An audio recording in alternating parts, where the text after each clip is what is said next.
చేవెళ్ల మండలం Mirzaguda tipper bus ప్రమాదంలో మరణించినటువంటి ముగ్గురు అక్కాచెల్లెలకు అంత్యక్రియలు పూర్తయిపోయాయి. ఈ ప్రమాదం మొత్తంలో కూడా అత్యంత విషాదకరమైనటువంటి సంఘటన ఈ ముగ్గురు అక్కాచెల్లెళ్ళు మరణించడం.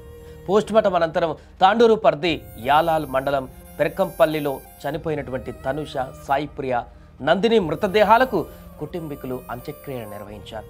అక్కాచెల్లెళ్ల అంతిమ యాత్రలో భారీగా గ్రామస్తులు కూడా పాల్గొన్నారు. చివరి చూపు చూసేందుకు గ్రామం మొత్తం కదిలింది. వారి తల్లి వెళ్ళిపోతున్నారా బిడ్డలారా అంటూ గుండెలు పగిలేలా కన్నీటి వేడుకలు పలికింది.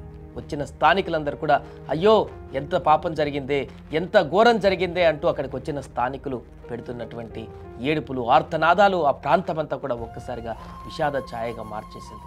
ఈ ప్రమాదంలో అత్యంత విషాదకరమైనటువంటి బాధాకరమైనటువంటి అంశం ఏదైనా ఉందంటే ఈ యొక్క ముగ్గురు అక్కా చెల్లెళ్ళు యువతులు మంచిగా చదువుకొని జాబ్ చేసి రేపొద్దున ఉన్నత స్థాయిలో ఉండవలసినటువంటి ఈ ముగ్గురు చేతికొచ్చినటువంటి బిడ్డలను కోల్పోవడం ఆ తల్లిదండ్రులకు తీరని శోకంగా మారింది. అక్కడికి వచ్చినటువంటి బంధువులు కూడా, కుటుంబీకులు కూడా వారి ఆర్తనాదాలు, శోకాలు, అక్కడ వారి గుండెల్లో ఉన్నటువంటి బాధ పెకిలించుకొని వస్తున్నటువంటి తీరు అక్కడికి వచ్చిన స్థానికులను కూడా కలవరపెడుతుంది. ఒక్కసారి ఆ తల్లి ఆవేదనను చూడండి, ఎంత భావోద్వేగంతో, అసలు ఆ ఆవేదనను కూడా వర్ణించలేనటువంటి విధంగా ఆ తల్లి భావోద్వేగాన్ని మనం ఒకసారి చూద్దాం.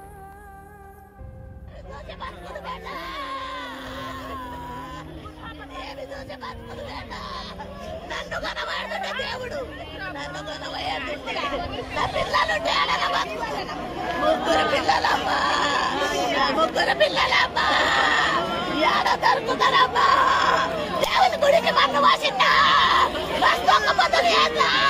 ఉపసంతమైంది మందిని కానీ నేను ఇప్పుడు ఎవరికి చెప్పుకుంటూ నా పిల్లలు చూసి బతుకులు పెట్ట ఏమి చూసి బతుకులు పెట్ట నన్ను కనబడుతుంటే దేవుడు నన్ను కనబోయేది నా పిల్లలుంటే అలాగ బతుకుతాను. ముగ్గురు పిల్లలమ్మా ముగ్గురు పిల్లలమ్మా. కన్న పేగు ఆవేదన అది. తల్లి శోకిస్తున్నటువంటి తీరు. 5 పిల్లలలో 3 పిల్లలని ఎట్ ఏ టైం తీసుకుపోవడం అసలు ఏమాత్రం కూడా వారికి అర్థం కావట్లేదు. రకంగా నన్ను తీసుకుపోయినా పర్వాలేదు, దేవుడా నా పిల్లల్ని ఎందుకు తీసుకువెళ్ళామని ప్రశ్నిస్తున్నటువంటి తీరు అక్కడికి వచ్చిన వారందరినీ కూడా తీవ్ర ఆవేదనకు గురి చేస్తుంది. ఆ తల్లి బాధను ఎవరు కూడా తీర్చలేనిగా మారింది. తనని సర్దు చెప్పడానికి కూడా ఎవరికి ధైర్యం చాలనటువంటి పరిస్థితి ఏర్పడింది. ఒకరు కాదు, ఇద్దరు కాదు, 3 ఆడపిల్లలు చేతికి వచ్చినటువంటి ఆడపిల్లలు కంటికి రెప్పలా కాచుకున్నటువంటి ఆ తల్లి ఈరోజు ఆ 3 పిల్లలను కూడా ఈ ప్రమాదంలో కోల్పోవడం పట్ల తీవ్ర ఆవేదనకు గురవుతుంది. ఇంకా ఆ దేవుడి పైన కోపాన్ని రగులుస్తుంది. నన్ను తీసుకువెళ్ళినా పర్వాలేదు, నా పిల్లలని ఇలా తీసుకువెళ్ళా, 3 పిల్లల్ని ఎట్ ఏ టైం కోల్పోవడం ఏంటనేటువంటి ఒక బాధను, ఆ తల్లి ఆవేదనను అక్కడ వెలుబుచ్చుతుంది.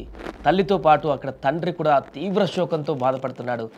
నిన్నటి నుంచి కూడా ఈ ప్రమాదం జరిగిన క్షణం నుంచి కూడా కాసేపు తనకు అర్థం కాలేదు ఆ తండ్రికి ఏం జరిగింది, ఏంటి 3 పిల్లలు చనిపోయారు అని ఆశ్చర్యానికి లోనై కాసేపు తను దాన్ని డైజెస్ట్ చేసుకోవడానికి చాలా సమయం పట్టింది ఆ తండ్రికి.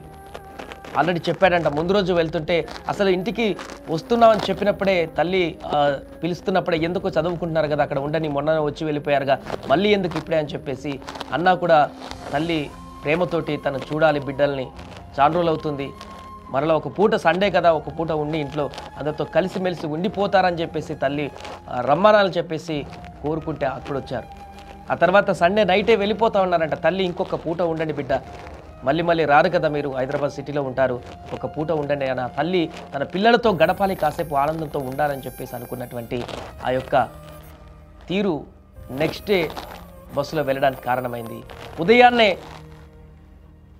5 గంటల బస్కి మీకు అక్కడి నుంచి తాండూరు నుంచి వెళ్తే కాలేజీలకు అందొచ్చు, 9 లోపు ఎవరు పనిలో వాళ్ళు ఉండొచ్చు అని చెప్పేసి అనుకున్న బస్సులో ప్రయాణాన్ని కొనసాగించేందుకు వారు ప్లాన్ చేసుకున్నారు.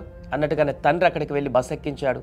వారికి తెలీదు ఆ బస్సులో వారు గమ్యస్థానాలకు వెళ్ళట్లేదు, అక్కడ పూర్తిగా మృత్యు ఘోషలోకి వెళ్తున్నారని.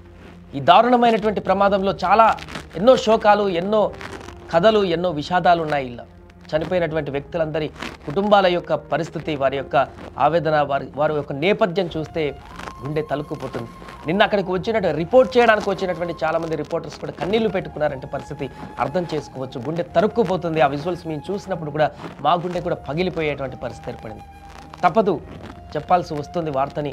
కానీ ఎంత దారుణమైనటువంటి ప్రమాదం అంటే ఇది. అక్కడ జరిగినటువంటి ప్రమాదం తాలూకా వీడియోలను యూట్యూబ్ గైడ్లైన్స్ ప్రకారం చూపించలేం, కానీ ఆ యొక్క విజువల్స్ కనుక చూస్తే పూర్తిగా మనసు చెలించిపోవడమే కాదు, అసలు 2-3 రోజుల పాటు ముద్ద కూడా దిగినటువంటి పరిస్థితి ఉంది. అంత దారుణమైనటువంటి ప్రమాదం. ఆడపిల్లలు, చిన్న పసికందు తల్లి ఆలింగనం చేసుకొని కాపాడడానికి ప్రయత్నించి అలాగే పట్టుకొని చనిపోయినటువంటి దుస్థితి ఆ బస్సులో ఏర్పడింది. కంకర కింద పడిపోయి అలానే ఉన్నారు వాళ్ళు సమాధైనట్టుగా. ఇక ఈ 3 ఆడపిల్లలు ఉదయం లేస్తే కాసేపు అయితే కాలేజీలకు వెళ్ళి అందరు ఫ్రెండ్స్తో హ్యాపీగా కాలేజీలో గడుపుతూ క్లాసులు వింటూ ఆ తర్వాత రోజువారీ కార్యక్రమాలు చేసుకునేటువంటి పరిస్థితి ఉండేది. కానీ అలా రాయలేదు, వేరేలాగా మార్చబడింది రాత. ఆ ప్రమాదంలో 3 పిల్లలు ఒకే కుటుంబానికి సంబంధించినటువంటి తోడబుట్టిన అక్క చెల్లెలు మరణించడం ఆ కుటుంబాన్నే కాదు, ఆ గ్రామాన్నే కాదు, ఇప్పుడు రాష్ట్రం మొత్తాన్ని కూడా తీవ్ర దిగ్భ్రాంతికి గురి చేసింది. చాలామంది తల్లుల యొక్క ఆవేదనను కూడా కారణమైంది. కన్నపేగు యొక్క బాధ తల్లిలకే తెలుసు. 9 నెలలు మోసి కన్నినటువంటి ఆ తల్లికే తెలుసు ఆ యొక్క బిడ్డల యొక్క బరువు, బాధ. అందుకే ఈ 3 ఎట్ ఏ టైం, ఒక తల్లి కన్నపేగు నుంచి వచ్చిన 3 పిల్లలు ఒకేసారి చనిపోయారనేటువంటి వార్త తెలుగు రాష్ట్రాల్లో కాదు యావత్ దేశంలో ఉన్నటువంటి తల్లులందరినీ కూడా శోకింపజేస్తుంది, వారి యొక్క ఆవేదనకు కారణమవుతుంది. ఈ యొక్క దారుణమైనటువంటి ప్రమాదం ఇలా చేసింది ఏంటి, ఒక తల్లిని ఇంత దారుణమైనటువంటి పరిస్థితికి తీసుకువెళ్ళింది ఏంటని కూడా ఆవేదన వ్యక్తం చేస్తున్నారు.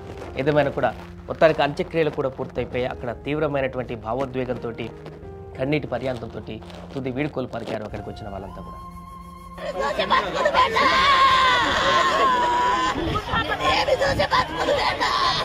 నన్ను కనబడుతుంటే దేవుడు, నన్ను కనబడుతుంటే నా పిల్లలు 3 పిల్లలమ్మా, 3 పిల్లలమ్మా, ఏడ దొరుకుతారమ్మా?